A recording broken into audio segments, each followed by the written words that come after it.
The following video is a joke. Arlo is my favorite YouTuber of all time, so please note that 99% of my words in this video are completely a joke. I like to think that I bring up some pretty valid points against the Yoshi Principle, but unless it's a direct comment on the theory itself, any sentence I speak is almost certainly not meant to be taken seriously. I'll also sound pretty rude while making these legitimate arguments, but that rudeness is not meant to be taken seriously either. I love Arlo, and I don't want to see any angry comments on how rude or stupid I am. I'm purely making this video for fun, so don't at me in the comments. What's going on, guys, and welcome to Highly and Alph Gaming. I'm your host, Alph, and have you ever heard of Arlo? Not the camera brand or the dinosaur from The Good Dinosaur, but the Minecraft YouTuber Arlo? While most people know him for his Minecraft Let's Plays, Arlo has also dabbled in Nintendo content as of late, and one of his earliest videos about Nintendo was entitled The Yoshi Principle. Originally brought up in episode 2 of his Super Mario Galaxy 2 Let's Play while on a short break from Minecraft Redstone tutorials, everyone's favorite blue monster brought up a theory of his about Mario's dinosaur of choice, Yoshi.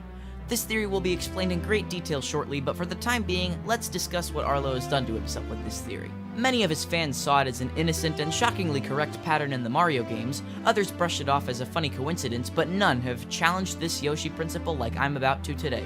Get ready to question everything you thought you knew about this lovable, fuzzy gamer, because today I'm going to be debunking Arlo's Yoshi Principle and exposing him as the fraud he really is. I've left a link in the description to Arlo's video if you haven't seen it, but if you have seen the Yoshi Principle, let's get analyzing. In the opening seconds of this video, Arlo tells us that Miyamoto has confirmed the next Mario game to be in development. Shigeru Miyamoto mentioned recently that the next Mario game is in development, and it's pretty safe to assume that it will be coming to the NX. The simple fact that our first evidence against the Yoshi Principle happens less than 10 seconds into the video really takes some major credibility points away from the source of this madness. The next Mario game will be coming to the NX? For someone who claims to be a Nintendo fan, it's pretty darn embarrassing that Arlo doesn't even know the name of the company's latest console. I mean, he didn't even try to look it up. It's the Switch, Arlo. Get with the times. Okay, the simple fact that this guy has already lost all credibility within the first 10 seconds of the video would make any reasonable viewer question the accuracy of Arlo's claims, but let's give him the benefit of the doubt. The next important words in the video are these. So I come before you now with a detail about the game that I can all but guarantee. It will feature rideable Yoshis. Some of you may look at this and say, oh, but he's right. Super Mario Odyssey has Yoshi in it. Haha, you poor, impressionable viewers. While Yoshi does appear as a playable capture in Odyssey, you forget that Arlo distinctly said rideable Yoshi. To his credit, however, the Yoshi capture functions identically to rideable Yoshi, and there was no way Arlo could have possibly known about captures during the making of this video, so I will give just this one point to him. Anyway, let's see what important thing he has to say next. If you look at both the 2D and 3D Marios, you'll see that a trend has emerged. Yoshi shows up in every other game. I call this the Yoshi Principle. See, Nintendo likes to follow a pattern of give us something new, then follow it up with Yoshis. Take the 2D games for example. Yoshi made his debut in Super Mario World, making the next 2D Mario game New Super Mario Bros. On DS. That's quite a bit of information to take in, and I'll get to the rest when it's brought up again later in the video, but, I think Arlo needs to get his facts straight. Arlo claims that the next 2D Mario game to release after Super Mario World was New Super Mario Bros., but it wasn't. In Japan, North America, Europe, and Australia, Super Mario Land 2 released after Super Mario World. Yoshi most certainly does not appear in every other 2D Mario release, and Arlo's misinformation here tells us a lot about what's to come for his evil corporate YouTube channel. We all know that one incorrect fact in a video takes away all credibility from a YouTuber, so once more of his core Minecraft audience sees the Yoshi Principle, that will surely cause the death of Arlo's channel. Still not convinced? Let's see what else this master con artist has to say. First he goes through the 2D Mario games after Super Mario World, all the while still ignoring Super Mario Land 2, but then he goes on to say this about 3D Mario games. Super Mario 64. It's 3D, it's new, it's crazy, it's the future of video games.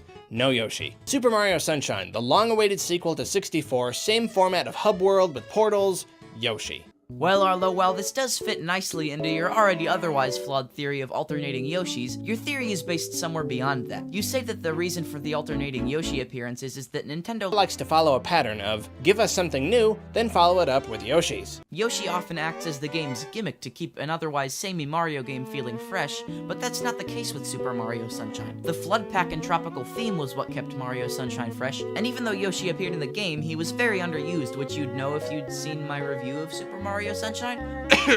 Card in the corner. Bottom line is, Yoshi wasn't what kept Mario Sunshine fresh, but his presence still technically alternates so far in the 3D games, so whatever. Now let's hear what he thinks about Yoshi in the Galaxy games. Super Mario Galaxy. Awesome new gravity mechanics, space theme, exciting and different, no Yoshis needed. Super Mario Galaxy 2, expanding on Galaxy 1, largely the same but refined and improved, Yoshi to help keep it fresh. Yep. Super Mario 3D World, focus on simplicity and multiplayer fun, Mario's first big foray into HD, no Yosh. I would like to point out that New Super Mario Bros. U was actually the first HD Mario game, and still very big considering it literally sold just 10,000 units less than 3D World, but that's just nitpicking at this point. Bottom line is, that's another ridiculously untrue fact, and therefore will lead to the death of Arlo's channel. Minor details again though, so let's move on. Super Mario 3D Land is a 3D title, but on a handheld, making it something of an outlier. For that reason, I think it appropriate to leave out until 3D handheld titles become a regular thing. What? First of all, you had no problem including the 2D handheld Mario games, except Mario Land 2, so the exclusion of 3D World can be considered nothing short of a cop-out. Until 3D handheld Mario titles become a regular thing, as tech advances, they most certainly will and kinda have already with Odyssey, and even if Odyssey isn't 100% a handheld Mario game, as soon as a new handheld 3D Mario game comes out, the Yoshi Principle will be completely debunked, regardless of how you look at it. And while not an original handheld 3D Mario game, Super Mario 64 DS was a handheld 3D Mario game, so even if it doesn't have to be counted for the Yoshi Principle, handheld 3D Mario games are not an anomaly. Arlo's all too convenient omission of Super Mario 3D Land is basically the dictionary definition of the term cop-out, and as we know, cop-outs kill channels. This, my friends, is where Arlo's video and dignity have come to an end. In this video, he lied, manipulated, and tried to convince us all of a nonsensical theory he made up. Now that I have exposed him, he may as well silently slip away from making videos, because the backlash from his disgruntled fans would simply be too much for one poor blue monster to take. So let us remember, my friends, the day that Arlo died. Let us remember the cool redstone contraptions and giant mansions Arlo taught us to build, but for us true Nintendo fans, let us remember the death of a creature who tried to irresponsibly talk to us about Nintendo games. A being who tried to convince us of a cartoon dinosaur-based lie, a monster in more ways than one. Mid-September Fools! I stand by my claim that Arlo's Yoshi Principle is total baloney, but that's it. Arlo is one terrific guy and YouTuber, and I love him. Giving Arlo a hug is on my bucket list, but that will only happen if I'm somehow able to go to Arlopalooza or something, and that won't be happening anytime soon. And, Arlo, if I did manage to catch your attention with this video, I have one request. Could you please finish playing Wind Waker? You said you would, but that was a pretty long time ago, so when's it gonna be? For nearly a year and a half I've waited for the series' conclusion, and I'd really love to see it. Wait, what? Oh shoot, other people who aren't Arlo are watching this too. Thanks for watching, everyone. Again, this is a joke video, so don't take it too seriously, but since this is a pretty different video style, tell me if you'd like to see more of this kind of stuff down in the comments below. See you next time, and have a great day.